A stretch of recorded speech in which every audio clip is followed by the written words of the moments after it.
Halloween is a festival that conjures up images of ghosts, skeletons, black cats, witches on broomsticks, and little costumed children scurrying about the neighborhood. Trick or treat! Oh my goodness! Hi there. And who are you? Vampire. Dracula's wife. While there are some people who may be concerned about the origins of Halloween and its focus on blood, death, horror, and the occult, to millions of youngsters across the nation, it has been adopted as a time to pursue scary fun.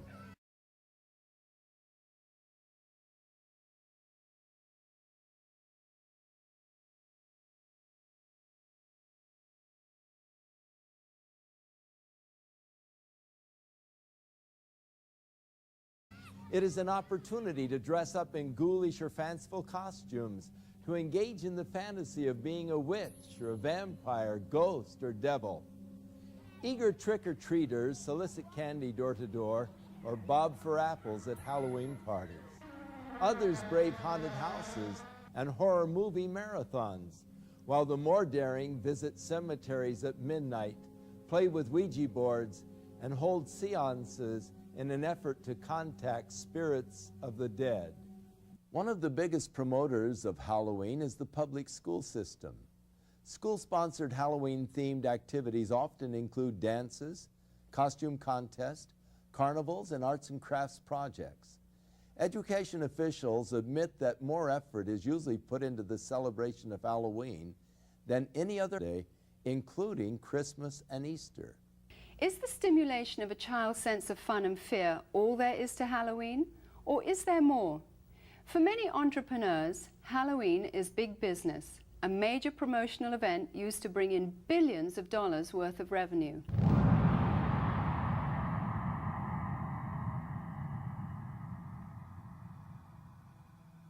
In addition to the usual costumes of cartoon characters for children, a growing number of outlets are featuring more macabre and sinister creations for purchase. This one well-known department store chain will sell more than $500 million worth of Halloween paraphernalia this year. And that doesn't include revenue from the sales of trick-or-treat candy. Costume shops such as this one are able to stay in business year-round as a result of the tremendous sales and rentals they receive during the Halloween rush. Farmers also view Halloween with an eye toward making big profits. Pumpkins are a traditional Halloween accessory used by households nationwide as jack-o'-lantern decorations. This one Southern California field of only 164 acres will yield nearly $250,000 to its owner.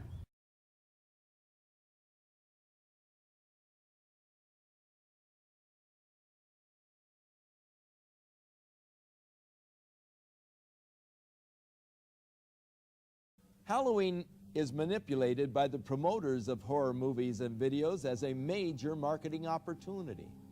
While horror films used to be synonymous with B-movies and considered the conventional low-budget industry standby, today they account for nearly 20% of all of the revenue received by feature film producers and distributors.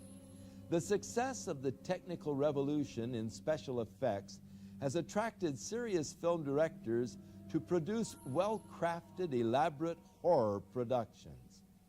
A recent visit to the Video Software Dealers Association exhibition in Las Vegas showed that the two biggest selling artistic genres were pornography and horror.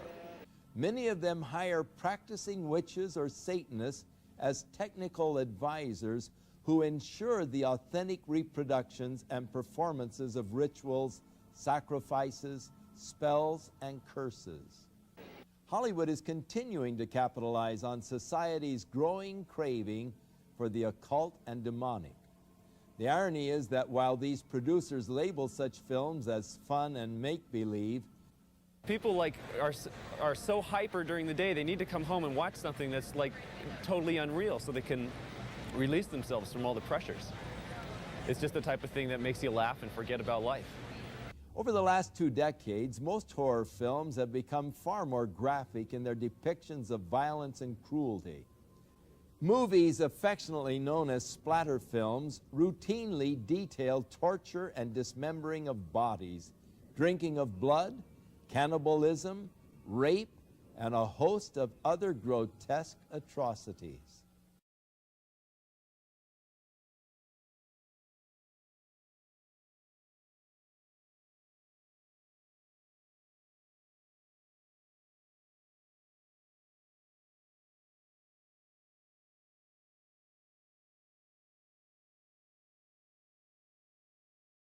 Well, we think it's pretty fun. A lot of people just like it because it's fun, it's wacko, it's not real, and so it's just the type of thing that people like to watch because you don't have to think reality when you watch it. When it comes to gore or splatter or any other particular genres, the justification lies in our Constitution. I don't feel anybody has the right to tell me what I can or cannot watch. Most of these films receive R ratings, which mean that children under 17 cannot view the film or rent the video without the accompaniment of an adult. Yet this precaution is seldom enforced, for 15 is the average age of those who see these films.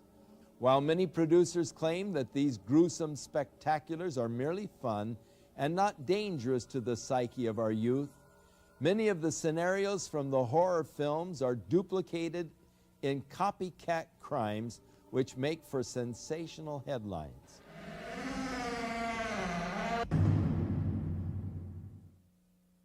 Glenn Hobbs was initiated into a satanic coven as a child by his grandfather and continued participating for many years. I recently asked Glenn about his involvement and the importance of Halloween to the occultist. Well, my involvement in satanic worship was, I was involved in it as a child. Of course, I was a generational Satanist, what they call a generational Satanist, and what that means is that my family was involved in it and their family before them. Now, my earliest rememberings of Halloween and some of the things that were involved was, it was a very dark time for me as a child. It was something that I didn't enjoy. Glenn, could you tell us about your involvement in any rituals at Halloween as a child? There was another little girl that was involved in the occult with me, and her name was Becky. Now, Becky was a different type of child. She was blessed to be a sacrifice. I was being blessed to be a high priest, where she was being blessed and born into the coven there to be a sacrifice. Now, we were in a ritual where we were married together. It was a marriage to the beast, and me and the little girl were married together, and there was a lot of sexual abuse that took place and a lot of blood that was spilt over us, joining us together. When do Halloween rituals actually begin, and what is the ultimate purpose of Halloween? Well, the ritual that I remember the most clearly began about the end of September. Me and the little girl, the one I mentioned named Becky, the abuse was very concentrated at that time. We were taken into several rooms where our clothing was removed. We spent the next couple of weeks in a kind of a shack where a lot of rituals went on, where a lot of animals were killed.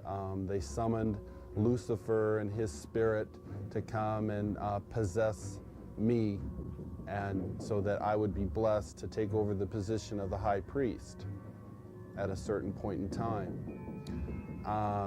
Now, Halloween night, they had again put me and the little girl in the back of this van, and we again drove off, which seemed like for a long time. We were drugged once again, and we finally came to this stop. They took the little girl out and they left me in the van. I could hear a lot of commotion that was going on outside. People that were screaming and yelling, and this low murmuring and a moaning noise that was going on, like some kind of a low chanting noise that was going on. So I knew in my mind there was some type of a ritual going on, because I'd heard that many times before. You know, it was real common to see people fall on the ground and convulse and go into convulsions during rituals and stuff with the demonic presence that were around. And finally, a woman came to the back of the van and she said, "It's time to go." And she brought me out of the van, and I could see that there was just a lot of people around. Some were dressed in dark brownish kind of robes with hoods over them. They took me up and they led me up to this stone altar.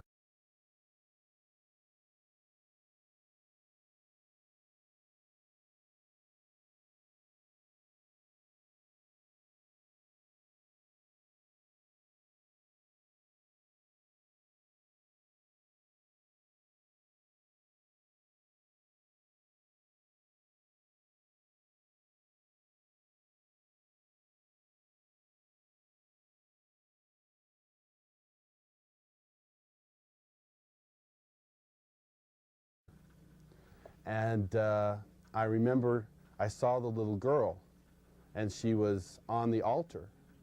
Now, at first, you know, I just wondered what was going on, because you never knew. I mean, they used the altar for a lot of different things. They could have just been sacrificing an animal over, could have been a sexual abuse from the high priest on to her. You know, it was a hard thing to know for sure.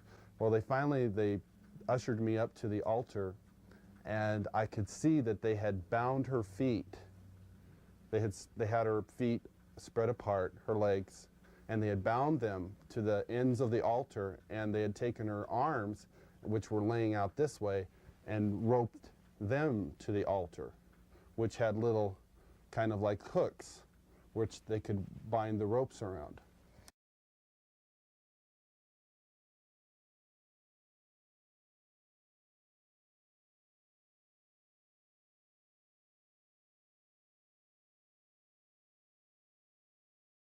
And she was really white. I remember seeing her, and she was just real pale and real white. And I noticed that they had slit the bottoms of her feet and her wrists. And they were taking the blood that was running out of those areas and putting them into chalices.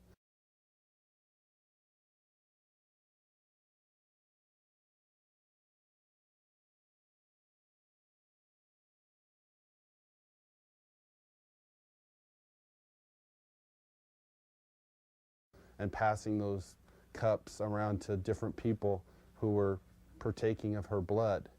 Then the high priest, he took the athami, or the ritual knife, and he picked it up and he put my hand on it, and then he forced it into her chest. So when I think back on Halloween, you know, over that period of time that happened, you know, that was the climax event, Halloween night, where they killed that innocent little girl. And this is something that's happening every Halloween. That's not just an isolated event. I mean, there are children all over the world who are losing their lives during Halloween night, and yet we, as a society, we go out and celebrate it, and we go door to door and we ask for candy, and it's a big celebration to us. And I think it's quite ironic how one group of people are thinking it's fun and another group of people are taking human life, and yet they don't, you know, there seems to be this wall and nobody wants to face the facts of what's really going on. Today, reports from all over the world show a growing concern over the mushrooming attraction towards the occult. Heinous crimes connected with the occult, according to police, are reaching epidemic proportions. Halloween is the time when community service organizations warn that children and animals are most likely to be abducted. Glenn, you've now been a Christian for some time. What is your reaction when you see Halloween celebrated by people? Whenever Halloween time starts coming around, about the 1st of October, you go into the stores, you see the costumes, you see the mother with her little girl putting the witch's hat on her, and the little boy getting excited about getting the devil mask, and you see the candy, you see the Halloween pumpkins, you see people decorating their houses with skeletons and all these symbols of death. You know, it only serves to bring back horrifying memories to me. Memories of death, memories of children being so abused, so ripped of everything, their character, all in the name of Satan. If a person could really stop the next time they go into that store and realize that there are children who are going to lose their life because people are taking this a step further. There are people out there who don't just celebrate Halloween with trick-or-treat candy. This is a religious holiday to them. This is something that is holy and sacred, and they are taking innocent human life. I can't say, go ahead and have Halloween fun. It doesn't matter if you're participating in Halloween, even if you're not a Satanist, you know, if it's just for fun. No, because these Satanists are using this as a smokescreen. Glenn, you said that Halloween is a religion of Satan. What do you think when you see churches and Christians celebrating Halloween? It makes me sick.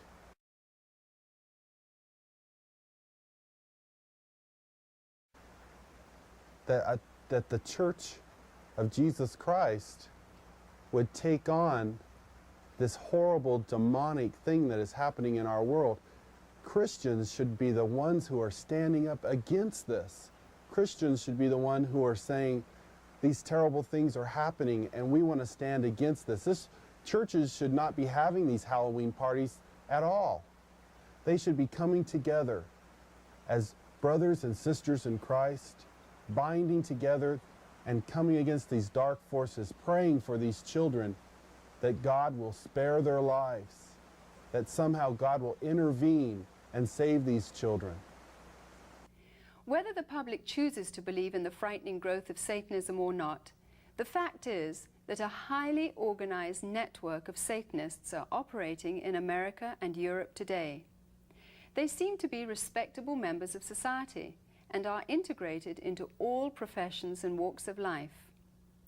We go now to a special report from noted author Hal Lindsey, who is on location at a site known to be used for satanic rituals.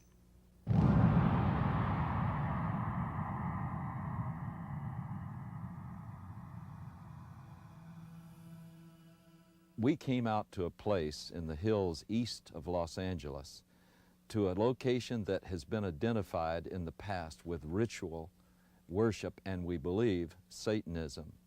Frequently, this site has been discovered with candles that had been used in ritual, and you can look at some of the artifacts we found here today, upside-down crosses that were put around, bones that are scattered around here, and various satanic symbols, but also something disturbing in the light of what we'll be talking about in the future, and that is the diaper of a very, very small baby.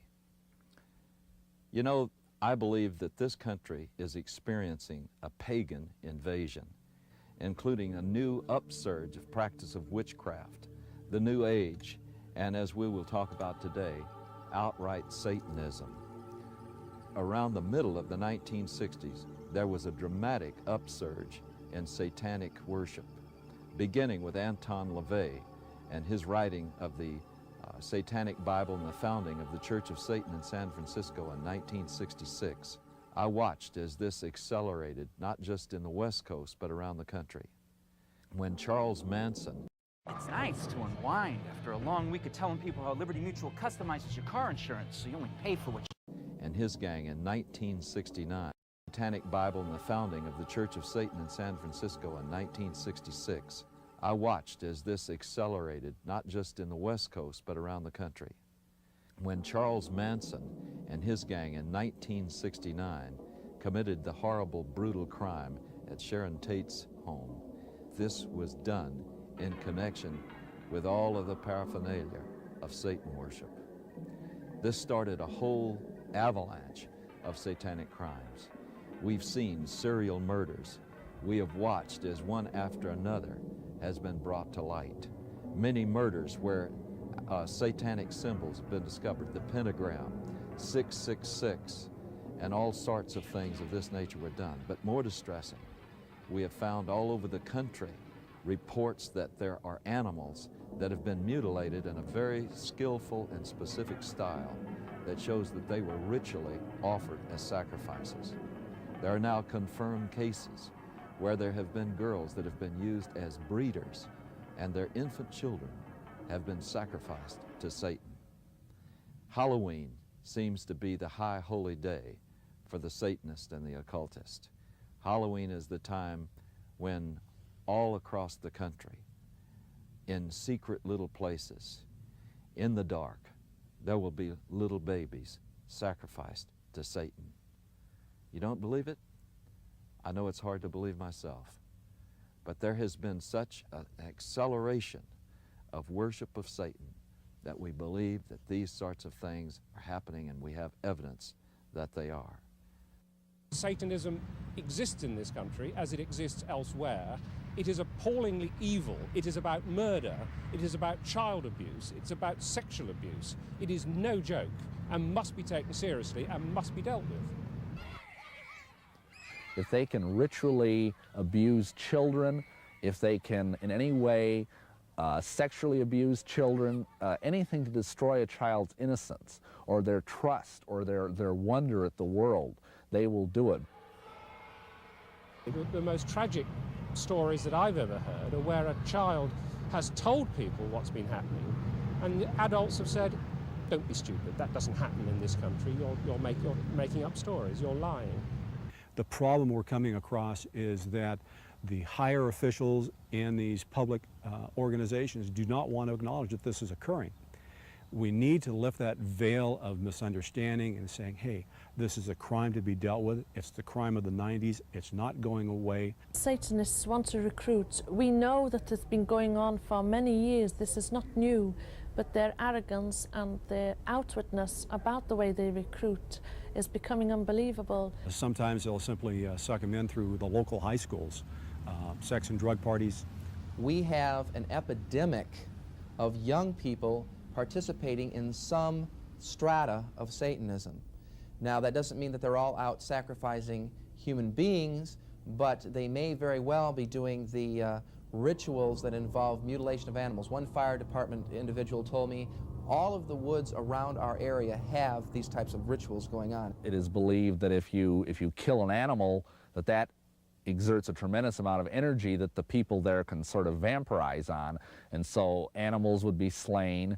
And this is especially true on the high holidays like Beltane and Salween, Halloween and May Eve. There's something about sacrifice. If you do it once, you want to do it all the time. Once you've actually passed the barrier of sacrificing an animal, you get this sort of bloodlust where you really want to do it. And I really wanted to do it.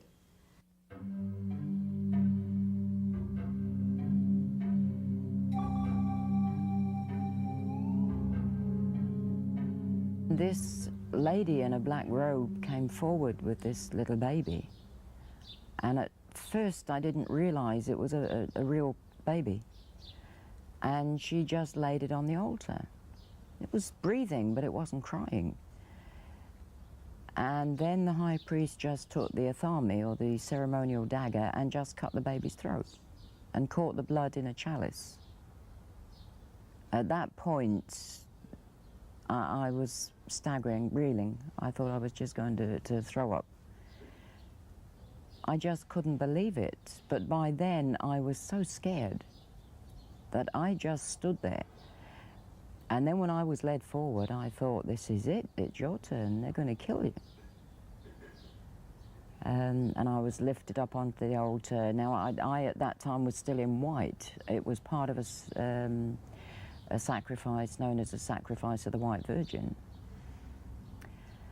And the same blood that had come from the baby was daubed all over my body.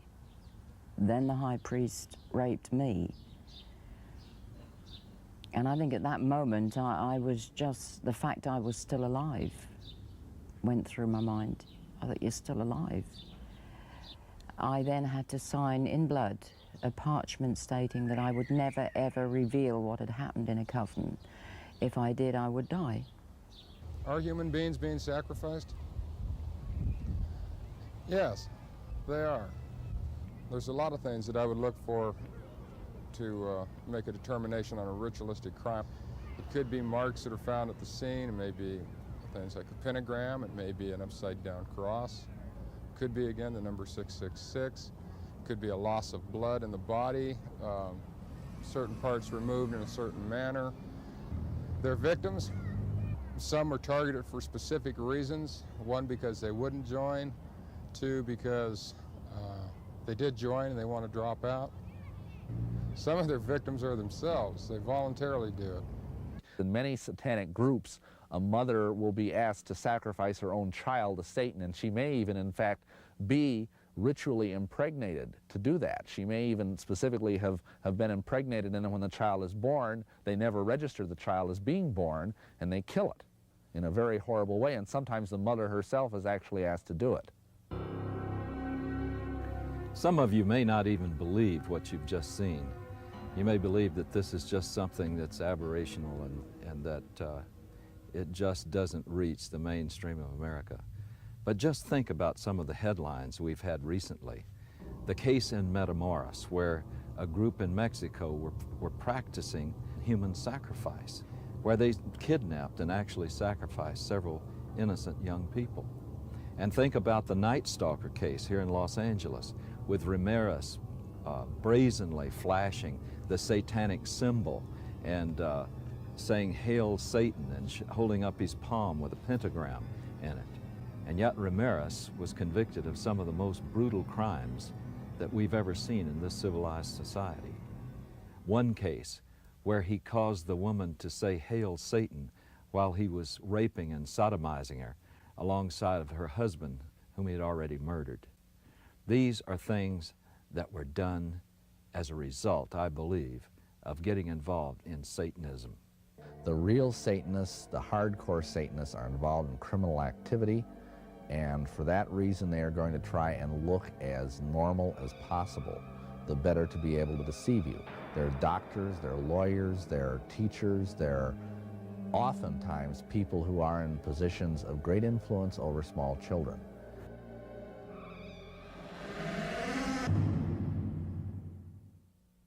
In a recent letter to syndicated advice columnist Ann Landers, a concerned parent wrote of a fourth-grade teacher who had asked her students to write a short essay on what they would most like to do to celebrate Halloween. 80% of her 9-year-olds expressed the wish to kill somebody. It is easy to see how Halloween's ambiance can promote an unhealthy desire for violence. All of today's seemingly innocent Halloween customs and symbols have their origins in the ancient Celtic Day of the Dead. For example, the practice of trick or treat is from Celtic tradition, where people gave food in return for blessings from spirits of the dead. Failure to supply treats would result in demonic retaliation. Jack-o'-lanterns grew out of the Celtic tradition of carving the faces of demonic spirits on turnips and later on pumpkins. The World Book Encyclopedia says the apparently harmless lighted pumpkin face of the jack-o'-lantern is actually an ancient symbol of a damned soul. Candlelit pumpkins, or skulls, at a home signified that the occupants were sympathetic to Satan and would therefore receive mercy by spirits and trick-or-treaters on their Halloween rounds. Perhaps the most sickening of all Druidic New Year practices were the human sacrifices which occurred at midnight. Adults and children alike would be thrown into huge fires while the celebrants danced around them in demonic fits of abandon. By morning's light, only ashes and bones would remain. These were called bone fires, which is where we get the tradition of bonfires today. The Druids believed that black cats were reincarnations of the evil dead and were possessed with supernatural power and knowledge. Bobbing for apples was part of the Druidic New Year sexual divination ceremony of fertility. The broomstick and witches' hats were originally considered phallic symbols. When used in the rituals of witchcraft, these objects supposedly transform the sexual energy released during orgasm into psychic energy. By understanding the pagan origins of Halloween, we can no longer claim ignorance. As parents, we are called to a sense of responsibility and must decide whether to allow our children to participate in occultic celebrations which glorify the powers of darkness. Deuteronomy chapter 18 spells out God's position concerning man's participation in divination, sorcery, or communicating with the dead. Verse 12 states that whoever does these things is detestable to the Lord. By participating in the customs of Halloween, whether in fun or ignorance, we are continuing in practices which have been consecrated to Satan. People who love the Lord should stand for separation from these things and not compromise. Christians can gather together at Halloween and use the night to educate themselves to the dangers of paganism and to take the opportunity to pray and wage spiritual warfare against the powers of darkness in their community. It can be combined with a time of worship, praise, and thanksgiving to our Heavenly Father for victory over Satan, death, and hell. Many of the people appearing on this program got involved in the occult because of a desire for divine-like power. The source of occult power is Satan. It is deceptive, exploitive, and will eventually fail to deliver on its promises. And there is always a hidden and heavy price to pay. The power God offers mankind, on the other hand, stems from a personal caring for that which He created. If you don't know God, but would like to experience His life-changing power, then recognize that Jesus Christ wants to be the Lord and Savior of your life. If you accept the fact that His death and resurrection is payment in full for all of your sins, you will have everlasting life. Within all of us, there is a God-shaped vacuum. Throughout the ages, man has attempted to fill that void with the things of the world. But it is only through a relationship with our Creator that we can be truly satisfied. His Holy Scriptures reveal the way in which we can be reconciled to God, and that is through the provisions of His Son, Jesus Christ.